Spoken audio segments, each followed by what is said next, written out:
Hello and welcome to 2020 Politics War Room with James Carville, who's down in New Orleans. I'm Al Hunt here in Washington. We are proud partners with the Sign Institute at American University. We again have a great show with someone who I consider the foremost expert on Donald Trump. But first, don't forget to subscribe to 2020 Politics War Room on Apple Podcasts, Spotify, Stitcher, or wherever you listen to podcasts. James, down in New Orleans, you doing okay? Doing pretty good. We got a lot of rain down here, I'll tell you that. Wow. Well, I just hope you don't have the big storm. You don't need that. That's for damn No, we sure. sure don't. We do not. I repeat, Right. We do not need it or want it.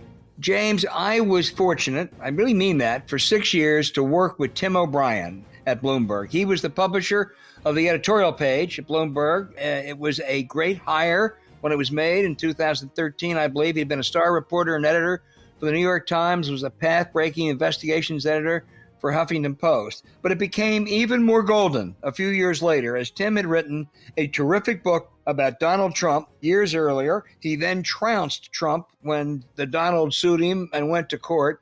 And no one has more knowledge or better understanding of Donald Trump than Tim O'Brien. Tim, really, it's terrific to have you on this program. I am thrilled to be here. I'm looking forward to talking to you guys. Great. You know, Trump has had, for all of his faults, he's had an almost Houdini-like ability to escape from peril. Bankruptcy, scandals, indictments, impeachment. I'm more than pretty sure he's not going to escape from electoral defeat. And do you think he realizes that, or would any of the sycophants around him be afraid to tell him that? He would never realize it, Al, because he's too broken, I think, emotionally and psychologically to be reflective. You know, as it's not a novel insight to talk about Trump as a profound narcissist, and it disables his ability to grow and reflect.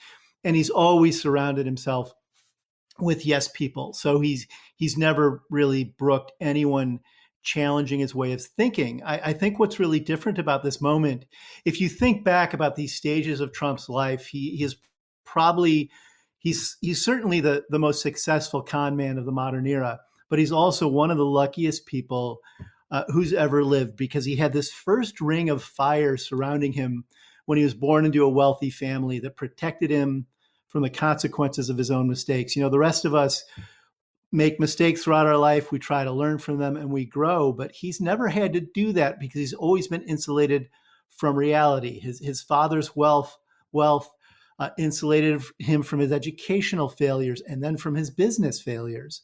Then he became a celebrity through The Apprentice, and he had this second ring of fire around him.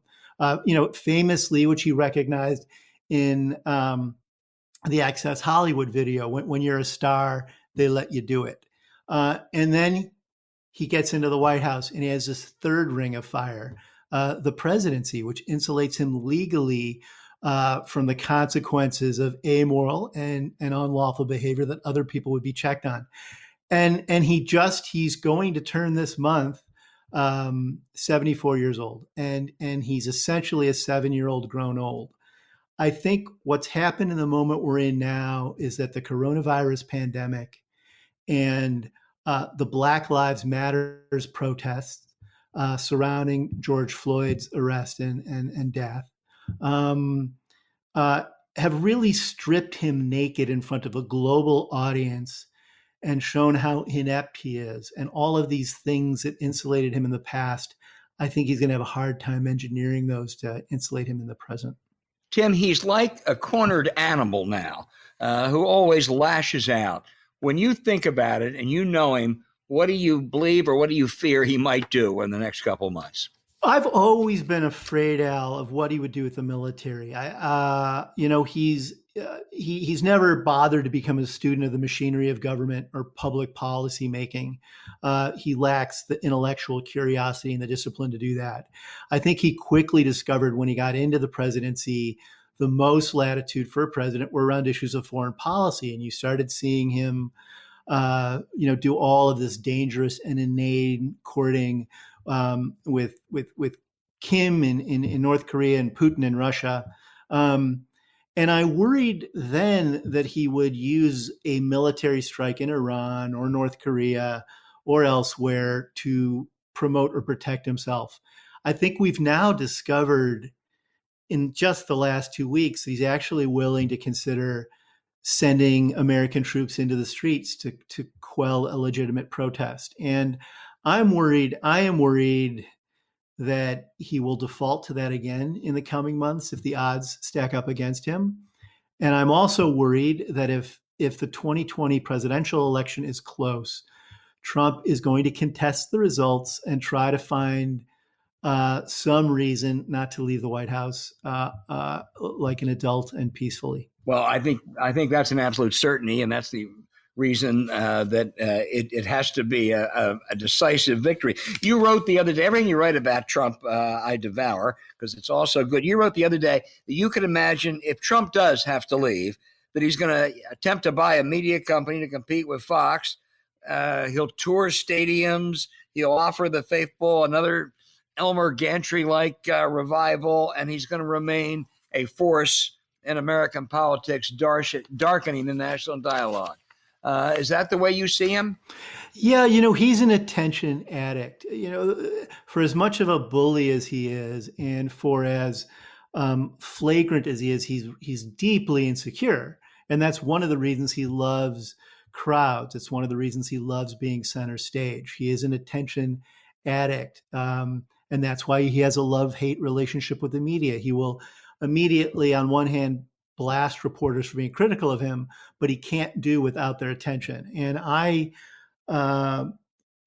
think they were considering looking at media enterprises prior to the election, and I wouldn't be surprised if they looked at a company like Sinclair, and they being Jared and his father-in-law, and tried to take it over as a competitor of Fox and to continue to promote his relationship with, older white males, zealous right-wingers, disaffected people of all stripes, displaced rural and industrial workers.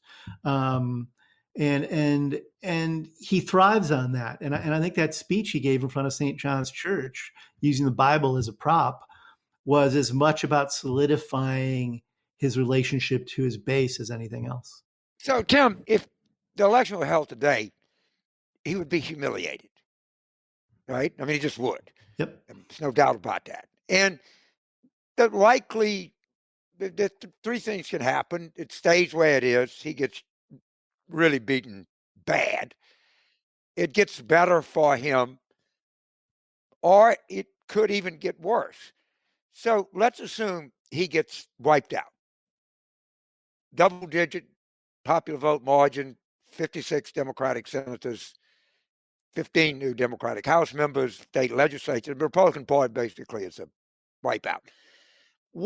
Given his state of mind and what you know about him, what do you think he's likely to do between November 3rd of 2020 and January 20th of 2021? I think it would be a sort of a blessing on the process if he's wiped out, because it will be harder for him to claim that the election was rigged or the outcome was rigged. He will certainly say that if it's close. He will say it, not be able to get away with it if it's a broad margin. The Republican Party has kowtowed and acquiesced to this man in jaw-dropping ways for so long now that I'm hard-pressed to say they wouldn't acquiesce to him trying to have permanent residence in the White House. How could they do that? But I just think it would be really hard for them to do that in a landslide change. They can't do that. I don't see them doing that. Would he do something really stupid? I mean, given his state of mind, the man is he's not the most stable person to start with. Well, I mean, I think he's going to have a meltdown and he's going to lash out and he's going to say the results aren't legitimate. I think that's a given. I think the question is, how does the machinery of government and the parties escort him out the door if that happens? That's the crisis. And, there's been a lot of speculation. Al and I spoke about this recently. I don't put a lot of credibility into it. It's just too conspiratorial by my lights. But this idea that, he would resign in favor of Mike Pence, so Pence could then pardon him, so he wouldn't face any legal consequences after he leaves office. I find that totally, Manchurian candidate kind of stuff. But I do think he's thinking right now about how to engineer an exit should he lose, where he ends up not being in the crosshairs of a number of law enforcement bodies that are still looking at him, and leaving where he can say it wasn't about him. He didn't lose the race because of what he did. It was because of other things. And those are, I think, the two things spinning in his mind right now. But right now, he's going to lose bad. It's really bad. You can't look at what's coming in and kind of think anything else. And Al and I'll talk about it later, but you look at the Georgia, the number of people that are going out and vote, and Right. I mean that's literally the country is in a revolt against him. And he and Biden are neck and neck in Ohio. Who would ever thought that would happen in Ohio? It looks like he's going to get thumped in Michigan. Yeah, he's right. I'm just, Pennsylvania. for the moment, when the facts change, I change my mind. But right now, it's pretty clear. Right.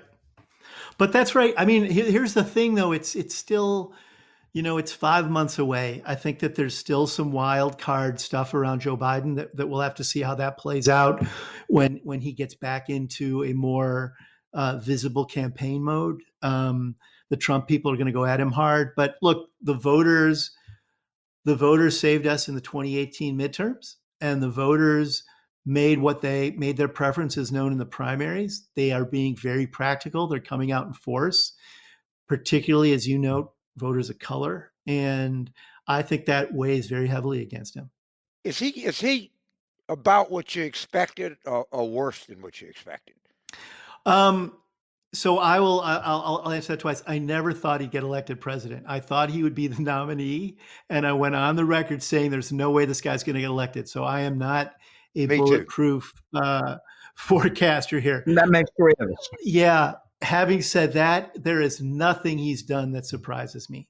I am more surprised by how institutions around him and the Republican Party have responded to him. That's the piece of it that surprised me. How easily he has been able to try to undermine a variety of American institutions, and how utterly decrepit and sort of acquiescent that the GOP is. That surprised me, but maybe that didn't surprise you guys. No, because he maintained his popularity, and with that base. That they go against him, they lose. Tim, when he sued Tim because he said that Tim had understated his wealth, and he got clobbered in court. But Tim is one of the very few people who's ever seen Donald Trump's tax returns. He can't talk about what he saw, but you at least have an idea. Tim, he may lose this case, and it may be the Manhattan DA and investigators there are going to see his business records and his tax returns. If that's the case, and they are probably more recent than what you looked at some years ago, would it be your guess that could pose new legal problems for him? Actually, the ones they want are the ones that I saw years ago. I think that I've been worried. When House Ways subpoenaed his tax records, they were asking for the most recent 6 years, and I actually think the most recent 6 years may not get to the stuff he's the most worried about. There's reputational reasons he doesn't want his tax returns out. It would show that he doesn't have as much money as he's claimed. He lied for years and years about how wealthy he is. It would show his business is not as big as he said it has said it is. It would show that he's not a generous philanthropist. He doesn't give away money at all. That's what concerned him in the past. I think what concerns him in the present is the sources of his income. And there's always been this mystery around why he kowtows to foreign leaders, especially foreign leaders in countries where he has business interests. And I think if his tax returns, I can't get into a lot of specifics because of some of the court orders around the tax returns I looked at, but the returns would reveal his foreign sources of income, to say that politely. And he doesn't want people to know what the money trail behind him looks like. We know from court papers that one of the big properties he was involved with in Lower Manhattan, the Trump Soho, had tons of money come into it from Eastern Europe. People in that project said some of it was laundered money, et cetera, et cetera. He's tried for years to do projects unsuccessfully in Russia. So I think he's petrified of that specifically. The Manhattan DA is looking at whether or not the Trump organization used accounting gimmicks and other maneuvers to disguise payoff money that went to Stormy Daniels, the porn star that who alleges that she had a sexual encounter with Trump. I think that that kind of stuff, if more detail comes out on that, it affects his marriage, but I don't think that he cares about how it affects his reputation. But the money stuff is very real to him. Let me try one more and then turn over to James. What do you see after the Trump presidency? Ivanka, Trump, and as we call them, Uday and Hussein, Donald and Eric. I think they're all going to stay in business together. The thing to remember about the Trumps is these are all profoundly C- people. It's Trump has always gotten away with this idea that he hires the best people and they're all rocket scientists and they're wonderfully good at this and that. And the reality is they run a mom and pop boutique business that is essentially turning Donald Trump into a human billboard, and they just market his name. It is not complex. He's never been a great deal maker.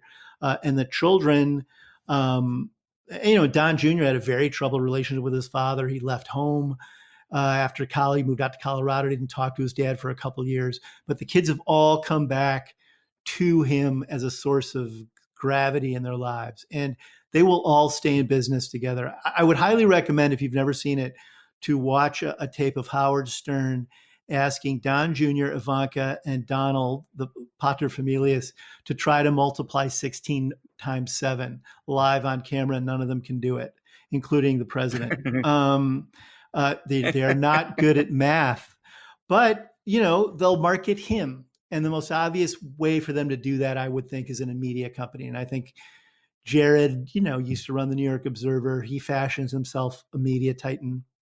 I just think that's where they're going to go. So you have this lawsuit. What exactly did he sue you for? So I was at the New York Times at the Times, James, and I'd been covering him episodically. I first began covering Donald Trump in 1990. I was the research assistant on the first biography of him by an investigative reporter at the Village Voice named Wayne Barrett. And we reported on Trump's political affairs and business affairs in basically then New York and Atlantic City. I wrote a gambling book in the mid 1990s that I interviewed him for. And then in the early 2000s, when I was You wrote a gambling book? Yeah, a sort of social history of gambling in America. And there was a chapter in there about Atlantic City. And I interviewed Trump for that. And then I'm at the New York Times in the early 2000s, and he's on his, whatever at that point, say 6 of 9 lives. This guy who had been a punchline for the excesses of the 1980s has reemerged as the entrepreneurial guru to the masses through The Apprentice. And meanwhile, out in the real world, he was driving his casinos into bankruptcy again. So I began covering all that, and he began courting me very closely over the course of a couple of years. We traveled. He didn't like my coverage, but he kept, inviting me to come and speak to him. So I ultimately wrote a biography of him in 2005 called Trump Nation. And there's about 6 pages in the book about how much he has bullshitted the media over the years about how much money he has, and the simple fact of him inflating his wealth and manipulating the media's coverage of his wealth got him press coverage, and the press coverage got him business deals, and that got him banking relationships, and it was all built on sand. And The earlier book I had worked on with Wayne Barrett was a really deep investigative book. The book that I did, Trump Nation, tried to place this guy in the American experience. How did this person who is inept in so many ways and has this reptilian ability to survive in others, get a toehold in casinos and politics and real estate and television and all these other realms. He felt that the pages that detailed how he had misrepresented his wealth damaged his reputation, and he sued me for libel, saying that his reputation had been damaged by that. He sued me in 2006. I had the New York Times as lawyers on my side. My book publisher, Warner Books, retained Mary Jo White, the former U.S. Attorney for the Southern District of New York, as my attorney. Trump's attorney was Mark Kasowitz, who famously tried to defend him in the early stages of the Mueller probe. And we just killed them in court. The facts were on my side. Because he sued me alleging false information on his finances. That gave us access to his banking records, his taxes, and other business records.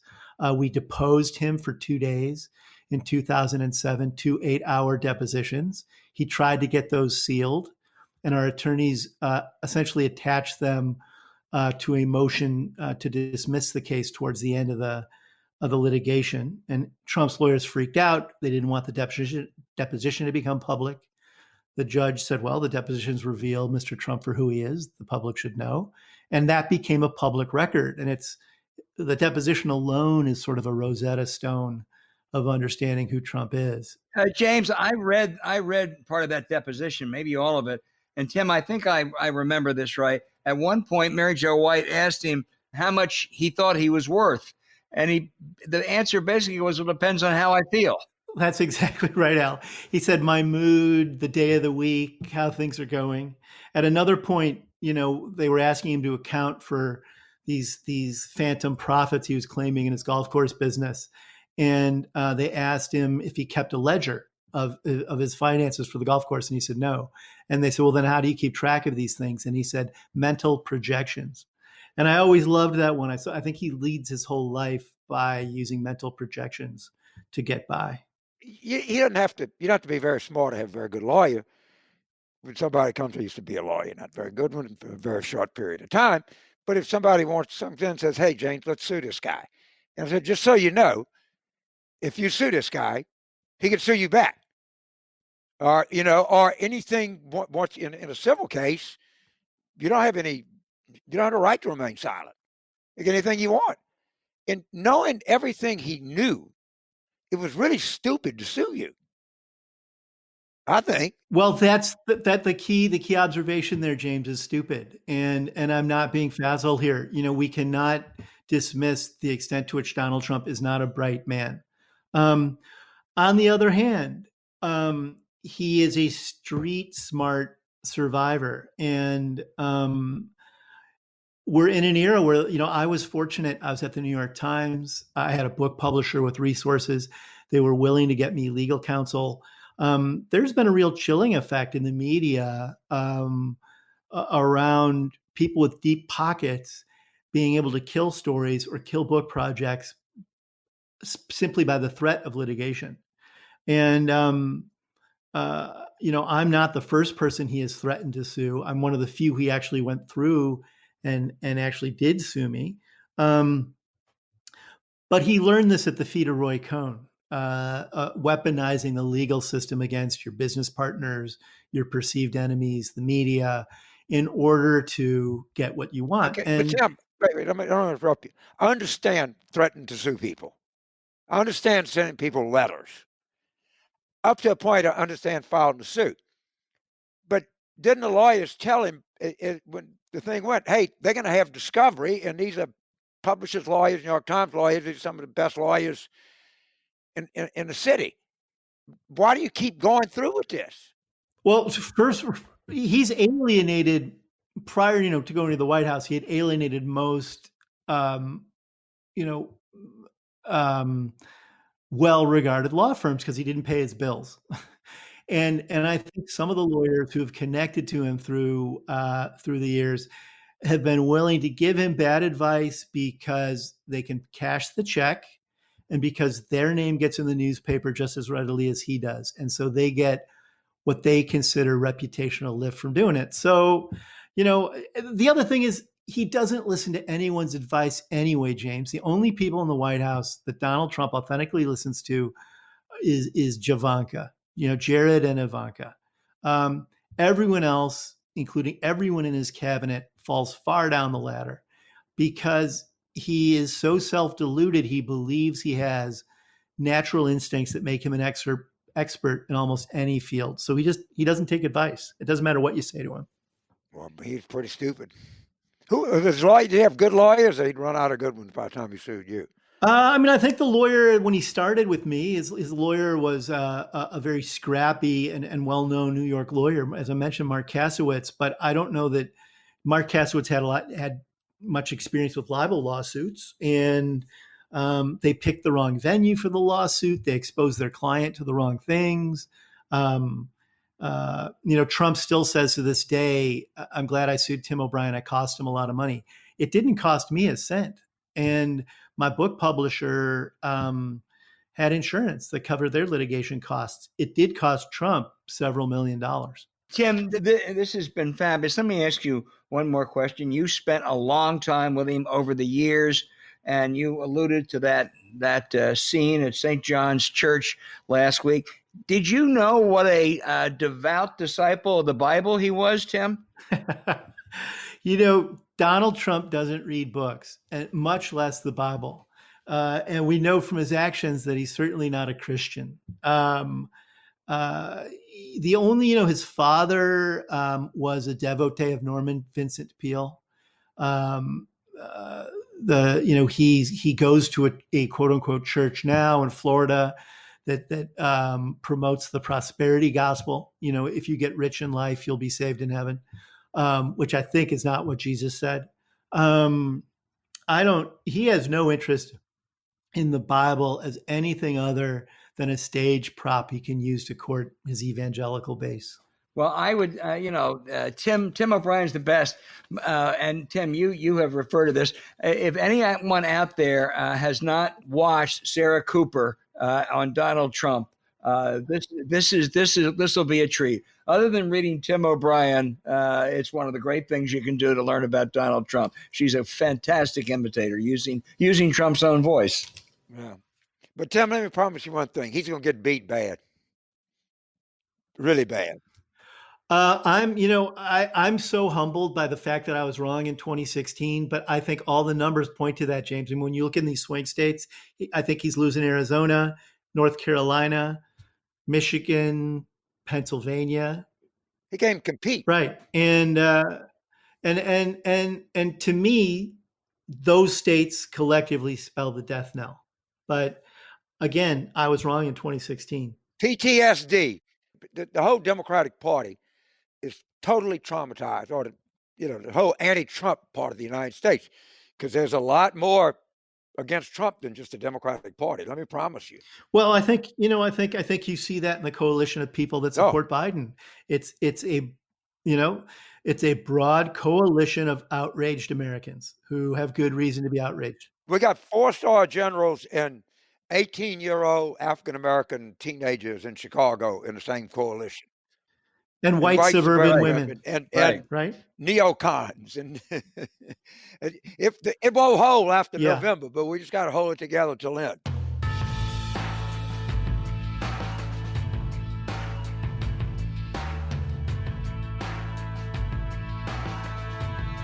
James, boy, I'll tell you, there is nobody who knows Donald Trump better than Tim O'Brien. He just gets him. He knows the way he reacts. He knows the people around him.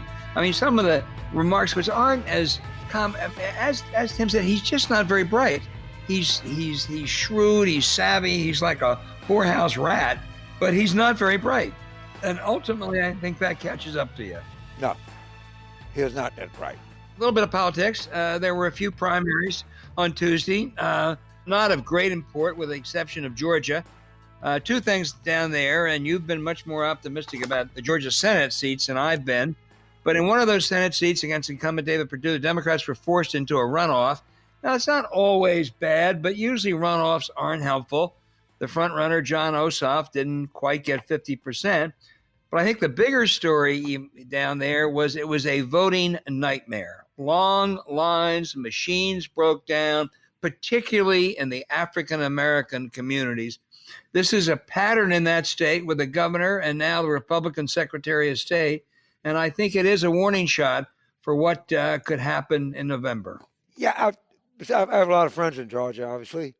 And I think the kind of consensus is it's actually good that this happened because all the attention is in the general election is going to be on Georgia voting machines, voting machine placement, ballot access.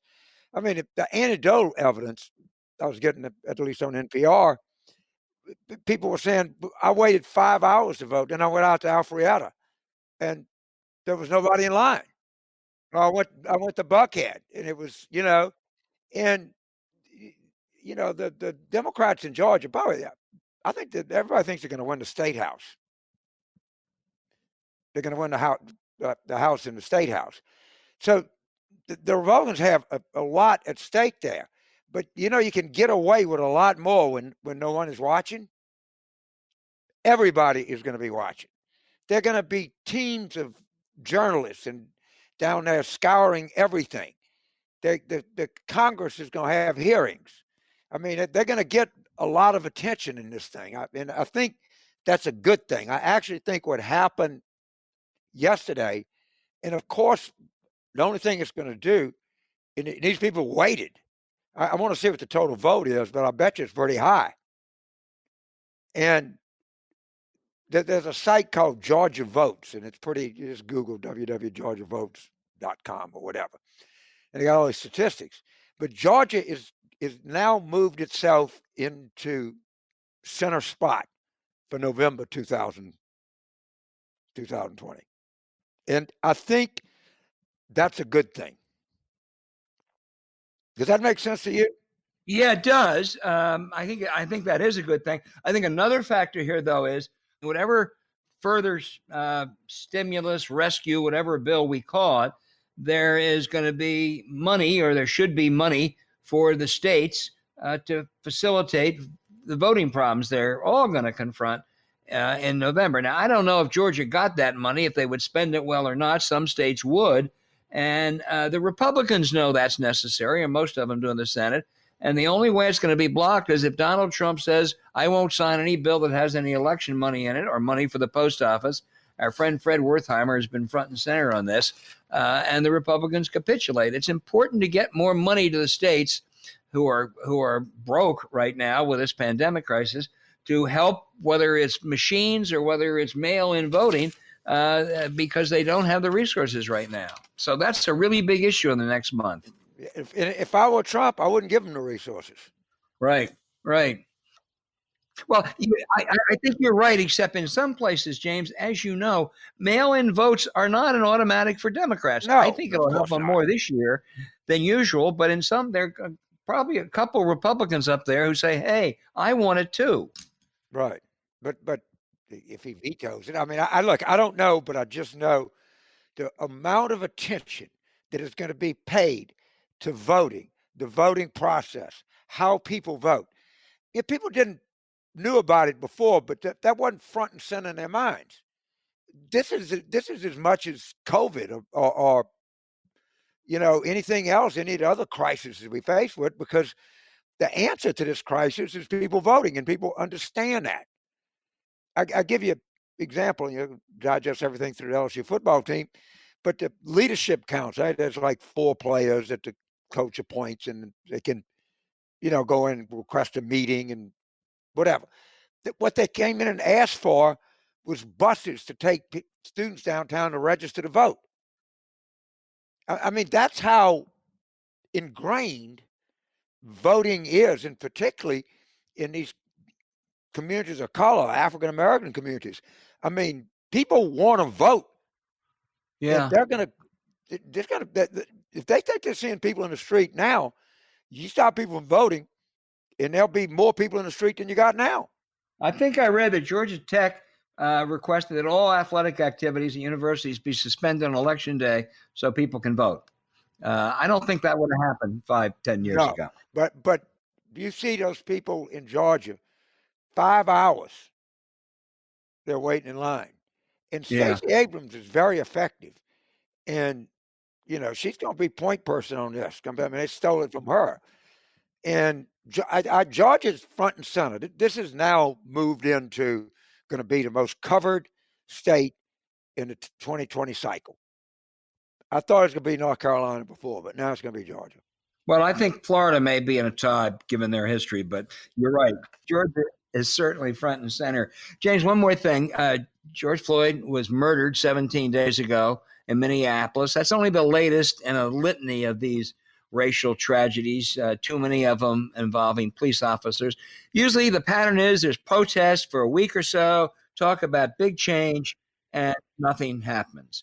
I think this one is different. I really believe that. That's just not a wish. I think it's different for a couple of reasons. Number one, that video, there was no ambivalence. Everyone could see what happened. Almost 9 minutes, that thug officer had his knee on Floyd, who said, "I can't breathe." It's quite clear. No one can look at it and say, well, he was a threat. Secondly, I think their grassroots movements, Black Lives Matter surge, that have really built up forces in those communities about these outrages. And thirdly, it's accumulation of these. And I really do believe that this is different. This has gone on now for 17 days. It's not just a bunch of angry inner city blacks, those who have the most right to protest and to be outraged, but they're joined by a whole lot of allies. And Trump, who thought he could play the law and order and race card, it's not working. No, it's not. How much of this translates to policy? We'll see. I mean, but think of this. Politicians make a decision at a point, and it causes a big. Look at the Confederate monuments in New Orleans. Suppose that they would not have taken them down, and Robert E. Lee and Jefferson Davis will sit in these huge statues. Just think of how much more unrest we would have had. Think of how much more anger there would have been. And think think of that in a lot of different places around the country, where it was kind of perceptive that people saw. Well, we didn't see that George Floyd was coming, but they were revolting against the Confederate symbols, Confederate monuments. And I think that the fact that a lot of these were taken down had a positive effect. Now, we had huge demonstrations. Police made one mistake. We seem to have gotten through that okay. But it's really something when you think of that one decision that was made, how much difference that made 4 years later. It's really amazing. No, I agree, but there's more to be done. And unless it's changed in the last week, in Tennessee on July 13th, there will be a celebration, as there has been every year for the last 40, of Nathan Bedford Forrest Day, with his statue in the state capitol. This was the first Grand Dragon of the Ku Klux Klan. I mean, that is unacceptable. Oh, there's going to be a lot. I'll tell you what, if they got any sense, they wouldn't have that. My strong suggestion, don't do that. Yeah. Because you're going to have a lot of people in Music City. Yeah. They could be playing more than country music, I promise you. But I think you're right. I think you asked how much of it will translate to policy. We don't know, but there are things that are already beginning to happen that hadn't happened before. Some states and cities are passing tougher laws on policing. The House is about to pass a bill. Even some Republican senators, Tim Scott and Mitt Romney. Now, they're really kind of mild versions, and they don't go nearly far enough. But they have, they're doing stuff. I really think this is different. And the key question at the end is what our guest of a week or so ago, David Harris, said. It's accountability. I think most cops are good, decent officers, but there is more than a few bad apples who aren't, and they have to be held accountable. And if you don't set up a system of accountability, then not much else is going to matter. Well, I mean, I'm glad you're optimistic. You know, I think this has had a real effect on white opinion. I think if you asked, I know, if you asked a black person, you went, duh, you didn't know? And you know, I think what most whites say, without personalizing it to you or I, was, yeah, we knew there was a problem out there. And, you know, the Freddie Gray thing, and when they put him in the back of the van, you couldn't actually see it. Yeah. And I think people's almost a collective gasp of white America was, damn, I didn't know it was like this. Yeah. You know? And it really moved. And I was really glad because New York Times called me the day or the day after, you know, about the impact. And I said that the video is going to have a profound effect on white opinion. I mean, I think it galvanized pre-existing black opinion. All right. But whites just went, oh my God. I mean, I knew it at some level, I knew it was bad. You know, I mean, come on, we're not stupid. You know, we always talk about it, talk about my wife. Suppose we had adopted a black child. I mean, you'd be mortified. I mean, you think of that, you know, you and Judy adopted a Asian child. You think about that all the time. Well, boy, you would not stop. You will be a parent. You would be 1,000% aware of it. I mean, I worry about my students before all of this, and I think it's shaken white opinion. It really has. Now, how long that lasts? I think it'll have some lasting effect. I really do. Yeah, I do too, and I think you see that. I think they have been helped, frankly, by Donald Trump's outrages and some of the behavior and the rhetoric of others. I mean, I would just, one thing which I know is dear to your heart, your great New Orleans Saint quarterback Drew Brees made a mistake. And he talked about kneeling as somehow disrespectful to the flag. His African-American teammates immediately, and LeBron James unloaded, and he realized his mistake. And he issued, I think, what looked like a very heartfelt apology, but it was still in the balance because it created tensions. And then he was saved by Donald Trump, who criticized him. And now Drew Brees has taken on Donald Trump. And, that says something. That really does. The latest is Spike Lee said everything is cool with Drew. Yeah, exactly. So that whatever it was, if there was any residue, that clean that up. But you're right. And his wife, Brittany, she's very savvy. And she really came out too. And this is the question. Will Roger Goodell walk to midfield and take a knee with Colin Kaepernick? Colin Kaepernick is a true visionary. I mean, he risked his entire career. And I mean, the venom, the everything you could imagine about Colin Kaepernick. But when you look back at Colin Kaepernick, like I told somebody, it don't do any good if you kneel doing Blueberry Hill. Right. I mean, the only way you're going to get anybody's attention. And he, in a dramatic way, really is an American visionary. I mean that. Because he saw something and brought attention to something. And, we just want to watch football. We don't need all that politics. You're disrespecting the military. I mean, it was all a lot of that going on. A lot. And now you look back. And, what's really amazing, and I think Mitch Landrieu saw ahead of the curve, too. When people see a problem and bring it to attention of the public long before it explodes in our faces. I mean, I think what Kaepernick did was one of the most remarkable acts of public protest I've ever seen. James, he is this generation's John Carlos and Tommy Smith. They were the Olympic sprinters in '68 who, on the stand, they performed, they won, they went on the stand, and they held up their fist. And who was the silver medalist? He's from Australia. You got it. Peter Noonan. Exactly, Peter Norman, right? Right, whatever you got. You blew me off, then you froze. I know I did. Sign of age. But they did. They actually showed great courage. All they did was hold up their fist. The Black Power salute about the way blacks were disenfranchised, and they paid a huge price. And I'm almost sure about 45 years later, Barack Obama awarded them a Medal of Freedom. And I'll tell you, it won't. The good news, it will not take Colin Kaepernick 45 years. It'll be in the first Biden administration. He will be at the White House receiving a Medal of Freedom, which will be justly deserved. Yeah, it'll be the first year.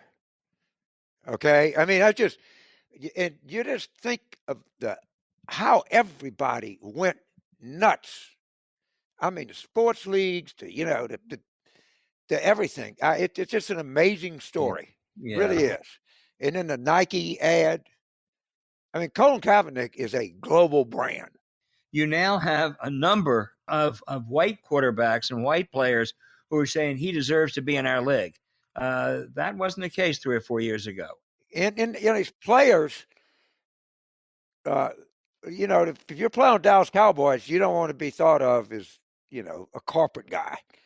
And the other players, Michael Thomas with the Saints has been very, very, probably the best receiver in the league. I think he probably is. I mean, at least one of the best 3 in the league for sure. And he was very out front. And, he was the first person to comment on Drew's initial take. And, these guys, they have reputations and they're, very competitive. Obviously, they're professional football players. What do you expect? And the Cowboy players, I guarantee you, there are any number of Zoom team meetings going on here right now. Yeah, I agree. Same with the inappropriately named Washington Redskins. But it is, I really do believe it's a sea change. How much policy changes will occur, we don't know yet. There'll be some, and they may just build to do more than others. But we are witnessing a really important time. James, this has been a great show. I thank Tim O'Brien again. Anyone out there who hasn't read Trump Nation, I think you can still get it from Amazon. And I want to thank you for listening to 2020 Politics War Room, and follow the show on Twitter at Politics War Room. You can also email us, politicswarroom at gmail.com. And that's politicswarroom at gmail.com. If you have a comment or question for us, let us know what you think of the show. Thank you for subscribing. Please tell your sons and daughters, sisters and brothers on your next Zoom call, and also tell them to please be safe. Tell the whole family. James down in New Orleans, you stay safe, and we'll talk to you again next week.